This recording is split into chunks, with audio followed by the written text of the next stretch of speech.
Assalamu alaikum dostlar. Bugün 22 may.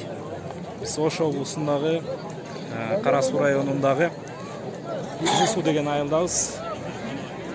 Вев Профайт мендеш орун алат. Буюрса ушул жактан чыккан күчтүү мушкерлер беттештерди өткөрөт. Канал менен болсоңуздар буюрса беттештерди көрсөтүүгө аракет жасайбыз алдыңкы убакыттарда. Мынакей монча эл өздөрүнүн Жору аттуу клубтун андан сырткары ушул айылдан чыккан мушкерлерди колдоп келишиптир.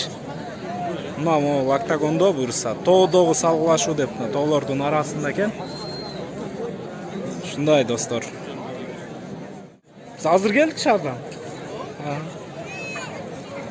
Вев Глобалдын өздөрүнүн YouTube каналынан көрсөңүздөр болот, түз эфирде. Мынакей мындай камералар менен чагылдырат экен.